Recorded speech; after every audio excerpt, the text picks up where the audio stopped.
This Friday is the go-home episode of SmackDown for the upcoming WWE Premium Live event, Crown Jewel. Crown Jewel and SmackDown will both be live from Perth, Australia. Later on in the week, I'm going to be making my Crown Jewel PLE pay-per-view predictions.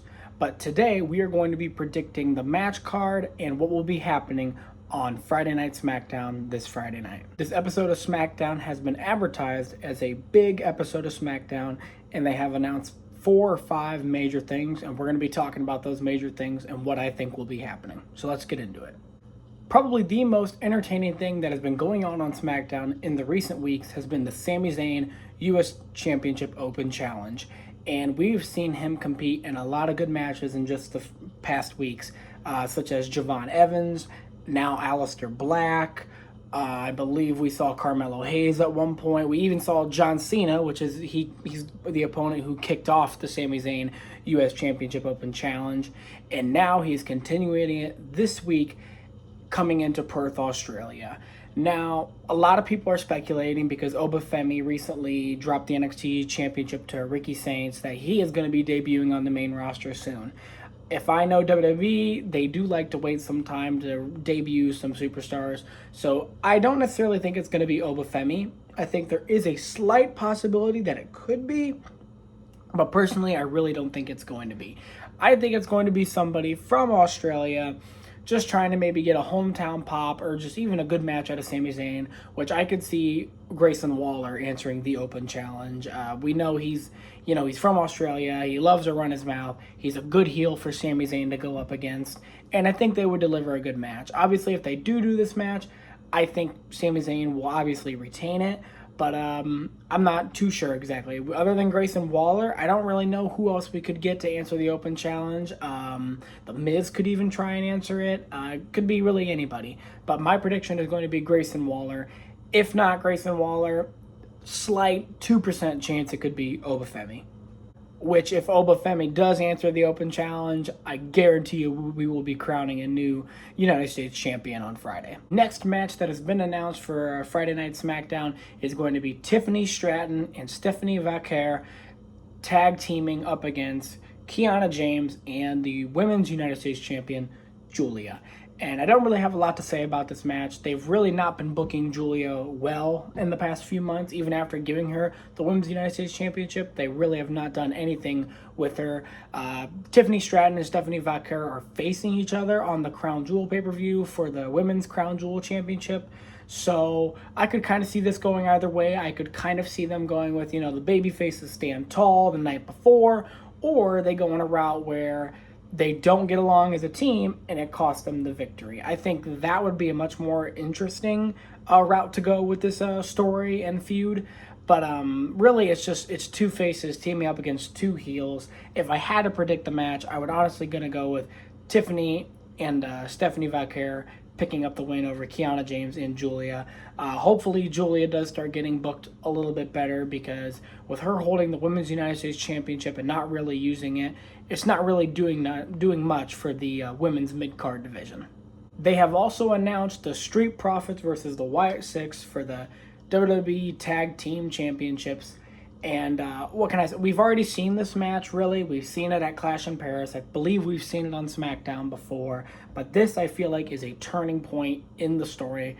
If they don't pull a heel turn, or if they don't pull one of the Street Profits turning on each other, if they end up losing, then I don't really see why they did this match again.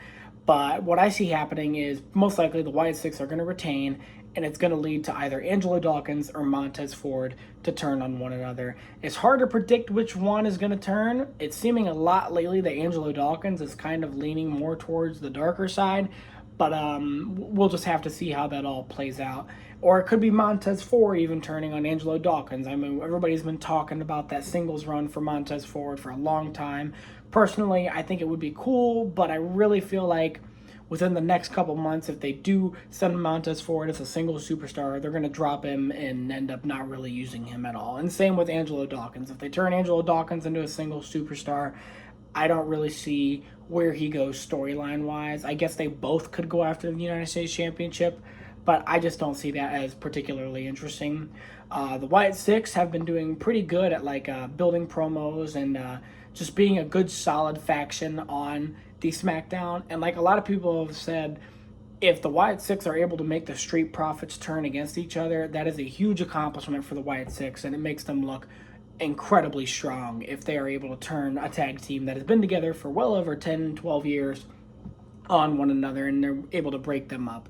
But really, I'm going to predict that the Wyatt Six are going to retain the WWE Tag Team Championships, and what I think is going to be a pretty solid match. These two teams seem to always have pretty good chemistry, and they always seem to put on a pretty good match. That match at Clash in Paris is probably one of the better ones that we've seen on a premium live event on a singles tag team match.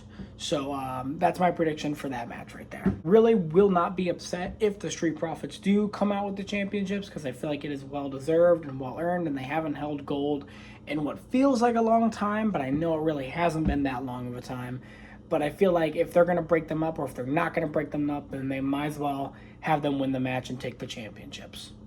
And this has not been announced yet, but I do feel like we probably are going to get one final promo, maybe with Cody Rhodes, maybe Randy Orton, Seth Rollins, all kind of there in the ring right before Crown Jewel. I think it would be good if they do one more final promo, but if they don't, I don't think it's going to hurt the storyline anymore or progress it any further than what they already have done.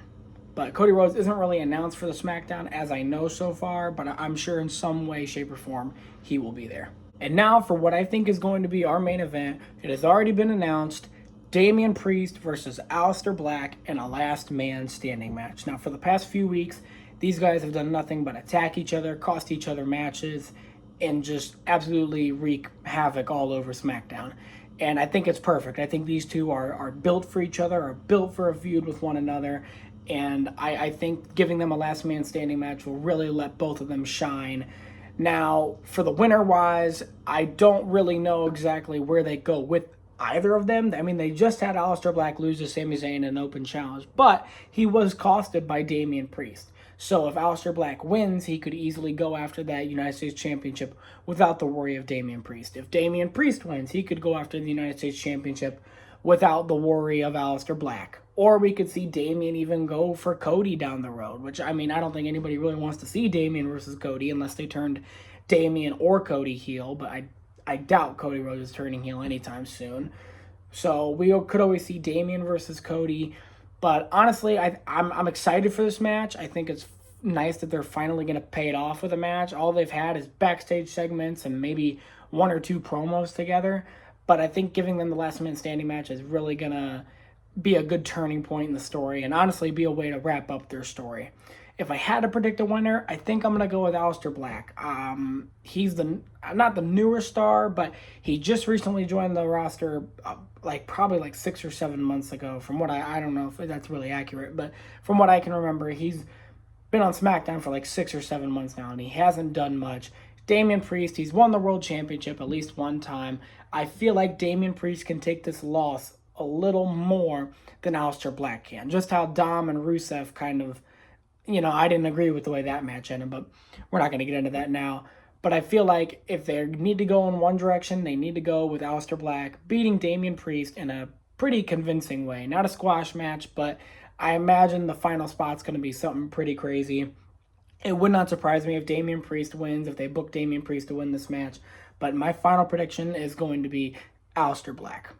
I will be doing Crown Jewel predictions for the pay-per-view later on in the week once the full card is announced. I imagine the full card is probably almost getting announced. I know we have 2 or 3 matches already announced for it. Maybe we're going to get 1 or 2 more. I'm just going to wait till about Tuesday or Wednesday to see how that all plays out. But yeah, guys, I hope you enjoyed this video. Tune in to Friday Night SmackDown. I don't know what time it's going to be on here in the United States since it's in Perth, Australia. I imagine probably same time as Crown Jewel, 8 a.m. or 9 a.m. So, but if that's too early, don't tune in. Catch the highlights later on. But I think even though if it is on that early, I think it still will air on USA same time. So I would say tune in at 8 o'clock or 7 o'clock to check it out. Hopefully it's a good episode. They got a lot of cool stuff announced for the show, and I'm pretty excited. And I'll see you guys on my Crown Jewel predictions.